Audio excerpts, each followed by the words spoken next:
आइए आज बात करते हैं डिफ्यूज एक्सोनल इंजरी की। तो देखिए डिफ्यूज एक्सोनल इंजरी यानी नाम से क्या पता चल रहा है कि एक्सोन की यहाँ पे इंजरी होगी। और एक्सोन जब बहुत सारे मिलते हैं तो क्या बनाते हैं, बहुत सारे एक्सोन मिलते हैं तो ट्रैक्ट बनाते हैं। ठीक है, तो यहाँ पे एक एक्सोन की इंजरी नहीं होगी बल्कि बहुत सारे एक्सोन की इंजरी एक साथ होगी। ठीक है, ये चीज़ यहाँ पे हम बता रहे हैं कि यहाँ पे हमको बहुत सारे एक्सोन की इंजरी एक साथ देखने को मिलेगी। इसी वजह से इसको हम डिफ्यूज एक्सोनल इंजरी बोले। और मोस्ट कॉमनली हमको जो इंजरी देखने को मिलती है ना, ये देखिए ये सेल बॉडी है और ये एक्सोन है, और इसका जो जंक्शन होता है ना, ये सबसे वीकेस्ट पॉइंट होता है। इस वजह से मोस्ट कॉमन इंजरी हमको यहीं पे देखने को मिलती है। तो यहाँ पे देखिए क्या बताया गया कि traumatic shearing of white matter track during rapid acceleration और deceleration of the brain. और कब? मोटर व्हीकल एक्सीडेंट जैसे हुआ एग्जांपल के तौर पे, कि यहाँ पे traumatic shearing of white matter tract, white matter के ट्रैक्ट में व्हाइट मैटर किससे बना होता है? एक्सॉन से। ठीक है, तो व्हाइट मैटर का यहाँ पे जो होता है, व्हाइट मैटर बहुत सारे एक्सॉन से मिला होता है, मिलकर बना होता है। तो यहाँ पे जो होती है ये शेयरिंग हो जाती है। और क्यों होती है? तो रैपिड एसिलेरेशन या डी एसिलेरेशन की वजह से। जैसे एक्सीडेंट हुआ तो एक्सीडेंट में बहुत तेज, कोई मान लो 180 की स्पीड से चल रहा था या 100 की स्पीड से मान लो, तो 100 किलोमीटर पर आवर की स्पीड से चल रहा है, तो अचानक एक्सीडेंट हुआ तो ये देखिए फौरन जो होता है डीएसलेशन होता है। जब डीएसलेशन हुआ तो इस वजह से हमको वाइट मैटर में शेयरिंग देखने को मिलेगी। ठीक है, वाइट मैटर ब्रेकडाउन हो जाएंगे। तो ये हो गया डिफ्यूज एक्सोनल इंजरी। ठीक, और usually result in devastating neurologic injury. तो इसमें क्या होता है, जब पूरे एक्सॉन का ब्रेकडाउन हो गया तो हमको डिवास्टेटिंग न्यूरोलॉजिकल इंजरी देखने को मिली, बहुत ही खतरनाक हमको न्यूरोलॉजिकल इंजरी देखने को मिलेगी। ऑफन कॉजिंग कोमा, तो इतनी खतरनाक होगी कि पेशेंट कोमा में चला जाएगा। और परसिस्टेंट वेजिटेटिव स्टेट या परसिस्टेंट वेजिटेटिव स्टेट में चला जाएगा। तो यहाँ पे देखिए कितना खतरनाक है, क्योंकि जब ट्रैक्ट ही डैमेज हो जाएगा तो हमको ये सारे सिम्टम देखने को मिलेंगे।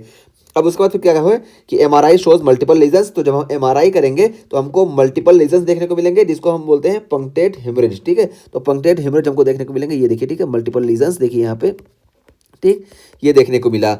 तो ये चीज़ हुई। और उसके अलावा देखिए क्या बताएगा, इन्वॉल्विंग वाइट मैटर ट्रैक्ट। तो ये वाइट मैटर के ट्रैक्ट को ही तो इन्वॉल्व करेंगे, क्योंकि ये डिफ्यूज एक्सोनल इंजरी है।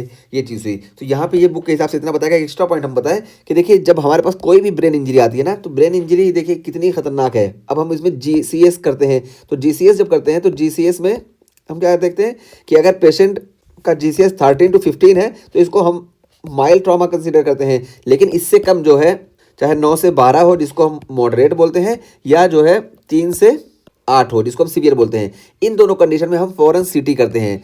इन्वेस्टिगेशन ऑफ चॉइस हमारी जो होती है सीटी होती है। तो यहाँ पे भी जब हम देखेंगे जीसीएस, तो इसमें भी हमको इसके हिसाब से इन्वेस्टिगेशन ऑफ चॉइस सीटी में जाना है। तो जब हम सीटी करते हैं शुरू में ना, तो हमको नॉर्मल अर्ली सीटी देखने को मिलता है। सीटी फाइंडिंग हमको बिल्कुल नॉर्मल देखने को मिलती है, क्योंकि डिफ्यूज एक्सोनल इंजरी सिटी में बहुत अच्छे से नहीं आ पाता है। ठीक है, बहुत अच्छे से नहीं आ पाता है, बहुत कम ही टाइम पे ये हमको पंक्टेड हेमरेज देखने को मिलते हैं। तो जब हम अर्ली सिटी करते हैं ना, जो कि इन्वेस्टिगेशन ऑफ चॉइस है, अगर जीसीएस 13 से कम है, ठीक है, तो इसके हिसाब से हम अर्ली सिटी करेंगे। तो अर्ली सिटी में हमको कोई फाइंडिंग नहीं मिली, तो हम एमआरआई पे ना जाके, कभी कभी ऐसा होता है कि ठीक है पेशेंट को आईसीयू में डाल दिए, कि हो सकता है कोई माइल्ड कहीं कुछ हो और धीरे धीरे अपने आप रिकवर हो जाए, क्योंकि यहाँ पे हिमेटोमा वगैरह नहीं है। ठीक, तो इस वजह से जब ये करेंगे, एक हफ्ते बाद फिर जब हम इसको देखेंगे दोबारा, इसके एक हफ्ते तक हम पेशेंट को आईसीयू में रखेंगे। लेकिन देखिए कोई इंप्रूवमेंट हमको एक हफ्ते में नहीं देखने को मिला। हालांकि अगर कोई माइल्ड वो होता तो हमको इंप्रूवमेंट देखने को मिल जाता, लेकिन यहाँ पे इंप्रूवमेंट नहीं देखने को मिला। तो फौरन जो होता है हमारे सस्पेक्ट क्या हो जाएगा, डिफ्यूज एक्सोनल इंजरी। बिना एमआरआई के हम सस्पेक्ट करने का तरीका बता रहे हैं। ठीक है, अगर एमआरआई नहीं हुई है